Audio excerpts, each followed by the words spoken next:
Hello বন্ধুরা, good morning. কেমন আছো তোমরা? আশা করছি ভালো আছো, আমিও ভালো আছি। মুনমুন ব্লগে তোমাদের অনেক অনেক অনেক স্বাগত। তো এখন ঘড়িতে বাজে সকাল 6:30। আমি এখন থেকে আমার ব্লগটা শুরু করছি, তোমরা দেখতে থাকো।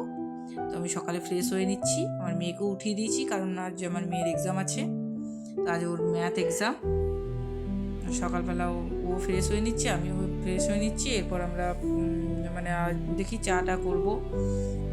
ও তো এখন একাই রেডি হতে পারে, ওকে রেডি করানোর দরকার পড়ে না। ও রেডি টেডি হয়ে নেবে, আমি এদিকে চাটা করে খাবারের ব্যবস্থাটা করে দেবো। ও এখন সকালবেলা খুব একটা খেতে পারে না, মানে বেশিরভাগই নষ্ট করে, মুড়িটাই বেশি খেয়ে যায়। ওকে বললাম যে আমি রাত্রে পনির করেছিলাম, তো পনিরের তরকারি রুটি খা। তো বললো না মামা, আমি মুড়ি খাবো। ঠিক আছে। তো খুব একটা খেতে পারেনি গো, নষ্ট করেছে। বললাম আর দেরি হয়, মানে পুলকারে যাই তো, পুলকারে মানে দেরি হয় আসতে। 11টা 15তে ছুটি হয়ে যাবে, কিন্তু তবু ওর আস্তে আস্তে সে 12:30 বাজবে। তো বললাম একটু কেক কিনে খেয়ে নিবি। এটাকে চা করলাম, আজকে দুধ ছিল না তো আমুল দিয়ে চাটা করেছি, খারাপ হয়নি। এইরকম আমি আমার ছোটোবেলার অভ্যাস, রুটি চা নিয়ে চলে এসেছি। ওর বাবাকেও দিয়ে দিয়েছি খেতে, ও কানে হেডফোন নিয়ে গান শুনছে। তো আমার ছোটোবেলার থেকে অভ্যাস, আমি এই যে এখন রোল করে খাই, কিন্তু আগে আমি কিন্তু বাটির মধ্যে ভিজিয়ে খেতাম। তোমরা হয়তো হাসবে, ভাববে যে এ আবার কীরকম খাওয়া, কিন্তু যারা খেয়েছো তারা জানো টেস্টি লাগে। এখন আর খাই না, এখন রোল করেই খাই।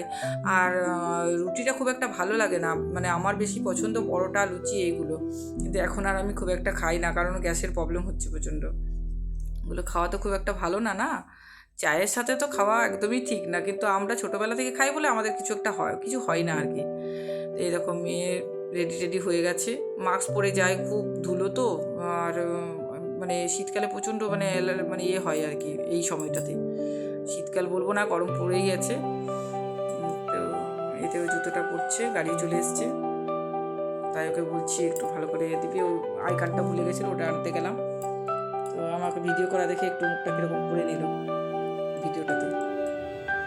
তো এবার ও চলে যাওয়ার পর আমার ঘরের অবস্থা দেখো, সব জামা কাপড় এগুলো সব মেলবো, মানে এগুলো কিছু কিছু শুকিয়ে গেছে আর কিছু কিছু একটু ভেজা আছে, তো সেগুলো মেলে দেবো। আর এই বাইরে মেলতে পারছি না, পাখিতে এত পটি করে দিচ্ছে না, মানে কাজ আমার ডবল ডবল হয়ে যাচ্ছে।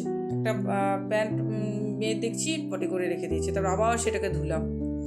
এই পরিবেশটা কত ভালো লাগে বলো তো, এই সকালবেলার শান্ত পরিবেশটা। তোমাদের কার কার ভালো লাগে একটু কমেন্টে জানাও তো। আমার তো খুব ভালো লাগে। তো আমি খানিকক্ষণ দাঁড়িয়ে একটুখানি দেখে নিলাম, তারপর অনেকক্ষণ পর কিন্তু আমার বর চলে গেছে। তারপর আমি তোমাদেরকে রান্না শেয়ার করছি। ও খেয়েও নিয়েছে, খেয়ে চলে গেছে। ফুলকপি আলু ভাজা করেছি, আলু মাখা করেছি মেয়ের জন্য, আদা রসুন দিয়েও খেতে খুব পছন্দ করে। আর এটা ছোলার ডাল বেটে বড়া করেছি, বড়া করে টক করেছি সর্ষে দিয়ে। কালো লাগছে কারণ তেঁতুলটা কালো, তেঁতুলটা দিয়েছি তাতে কালো কালো লাগছে। আর সিম ভাজাটা কালকে ছিল, ওটা ওর বাবা খেয়ে গেছে, আর আমি খাবো, মেয়ে খাবে না। আর এটা হচ্ছে তোমার পুঁই শাক আলু দিয়ে চচ্চড়ি, পেঁয়াজ দিয়ে, খুব ভালো লাগে খেতে, সরষে বাটা দিয়ে। আর বাঁধাকপির তরকারি, এটা তোমরা তো বুঝতেই পারছো। ডাল করেছি মুসুরি। বাঁধাকপিটা খুব একটা খাই না, আমার থাইরয়েড আছে, তো বাঁধাকপিটা আমি মানে খুবই কম করি। তো এখন সিজন পেরিয়ে যাচ্ছে, তো দেখছি যে না আর পাওয়া যাবে না, তো আর এবার পাওয়া গেল কীরকম একটা গন্ধ উঠে, তো আর খেতে ভালো লাগবে না। রান্না তো তোমাদের সাথে শেয়ার করে দিলাম। এবার সমস্ত কাজ করে মেয়ে চলে যাওয়ার পর তোমরা তো দেখলে ঘর অগোছালো, পুরো সব গুছিয়ে টুছিয়ে নিয়েছি। তারপর তোমার ড্রেস চেঞ্জ করে, মানে ঝাড়ু টাড়ু সব দিয়ে চেঞ্জ করে রান্না টান্না করে নিয়েছি, ওর বাবা খেয়ে চলে গেছে। তো এবার আমি মুড়ি খাবো, দিয়ে তারপর আমি একটুখানি বসবো, একটু ফোন টোন দেখবো, বসবো। মেয়ের এখন আসতে অনেক দেরি। তো তারপর আমি ওই ঘরগুলো মুছে নিয়ে স্নান করে নেবো। স্নান করিনি, মানে স্নান আমার দেরি হয়। এই দেখো মুড়ি খাচ্ছি, বাঁধাকপির তরকারি নিয়েছি। যদি বাঁধাকপির তরকারি হয় না, তো আমি আর মানে লোভ সামলাতে পারবো না, মুড়িতে খাবো, ভাতে খাবো, এত খেয়ে নেবো না, সেই জন্য আমি বেশি করি না, কারণ করলেই খাওয়া হয়ে যাবে। আর বেশি তো খাওয়া ভালো না, না থাইরয়েডের জন্য তো একদমই ঠিক না। তো আমাকে ডাক্তার বলেছে মাঝে মাঝে খেতে পারো, অসুবিধা নেই। আর পুঁই শাকের চচ্চড়িটা নিয়েছি, ওটা কেমন হয়েছে টেস্ট করতেই হবে। তো এই সময়টা দেখবে খুব খিদে পাই, এই সময়টা মনে হয় যেন যা হবে মানে সেটাই ভালো লাগে। ভাতের সময় কিন্তু এগুলো আর অতটা ভালো লাগবে না খেতে, ভাত খাওয়ার সময়। আর মুড়িতে খেয়ে নেবো, আমার তো এরকম হয়, তোমাদের কার কার সাথে এরকম হয় কি জানি, আমার মতো। তো দেখো আমি ব্লগ দেখছি, ব্লগ দেখতে দেখতে আমি খাচ্ছি। আচ্ছা তোমাদেরকে তো ভাতটা দেখালাম না, না এই কারণে দেখালাম না, কারণ ভাতটা আমি এখনও করিনি। তো তোমরা বলবে ওর বাবা তাহলে কী খেয়ে গেল? ওর বাবা খেয়ে গেছে পান্তা ভাত।